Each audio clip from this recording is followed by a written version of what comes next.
Hi കൂട്ടുകാരെ, ഞാൻ എന്തിനാണ് വീടിൻ്റെ ഫോട്ടോ ഇങ്ങനെ തല തിരിച്ച് ഇട്ടേക്കുന്നത് എന്നല്ലേ നിങ്ങളിപ്പോൾ ചിന്തിക്കുന്നത്. എന്നാൽ ഈ വീട് ശരിക്ക് ഇങ്ങനെ തന്നെയാണ്. നല്ലൊരു വീട് വെച്ച് അതിൽ സുഖമായി ജീവിക്കണം എന്ന് ചിന്തിക്കുന്നവരാണ് എല്ലാവരും. എന്നാൽ അയൽവക്കക്കാരനേക്കാൾ മികച്ചതായിരിക്കണം എൻ്റെ വീട് എന്ന് ചിന്തിക്കുന്നവരുമുണ്ട്. എല്ലാ ചിന്തകളെയും കടത്തിവെട്ടിയാണ് ചില ആളുകൾ തങ്ങളുടെ വീടിനെ പറ്റി ചിന്തിച്ചത്. അതുപോലെ നിർമ്മിച്ച കുറച്ച് വീടുകളാണ് നമ്മളിന്ന് കാണാൻ പോകുന്നത്. ഇതൊരു പട്ടിയുടെ പ്രതിമയോ പട്ടിയുടെ ശില്പമോ ഒന്നുമല്ല കൂട്ടുകാരെ, ഇതൊരു വീടാണ്. എത്ര മനോഹരമായിട്ടാണ് അത് പണിതേക്കുന്നത്. എൻ്റെ വീടിന് ഒച്ചിൻ്റെ ഷേപ്പ് വേണം എന്ന് ചിന്തിച്ചത് ആരാണാവോ. എന്തായാലും അതുപോലെ തന്നെ അടിപൊളിയായി പണിതിട്ടുമുണ്ട്.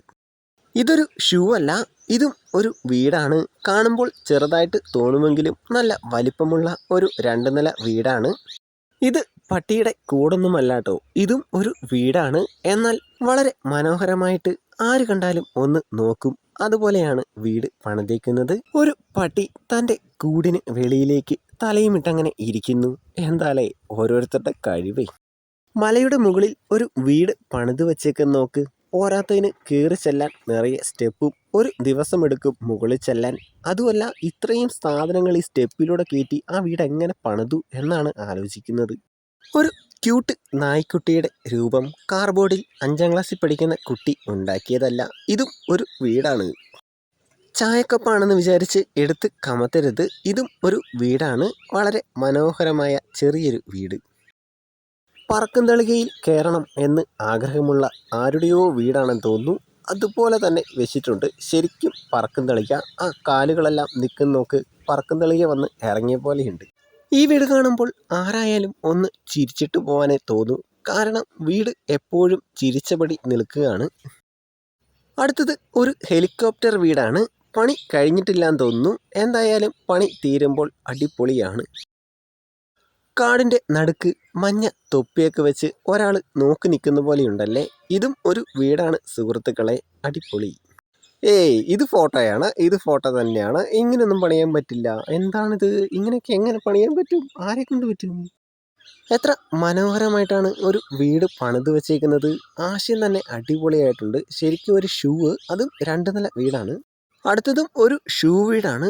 അതും ചെറിയ കല്ല് അടുക്കി വെച്ചാണ് ഉണ്ടാക്കിയേക്കുന്നത്. ഇത് 2 നിലയാന്ന് തോന്നുന്നു കേട്ടോ, കണ്ടിട്ട് നല്ല വലിപ്പമുണ്ട്. കൗതുകം തോന്നിക്കുന്ന ചെറിയ ചെറിയ വീടുകളല്ലേ നമ്മൾ കണ്ടത്. ഇനി അല്പം വലിയ വലിയ കെട്ടിടങ്ങൾ നോക്കിയാലോ. ഈ കെട്ടിടം തന്നെ നോക്ക്, ഒരു നീരാളി ചുറ്റി പിടിച്ച പോലെയുള്ളൊരു കെട്ടിടം നോക്ക്. നല്ല വലിപ്പമുണ്ട് കേട്ടോ. ഇതിന് കാണുമ്പോൾ ചെറുതായിട്ട് തോന്നും.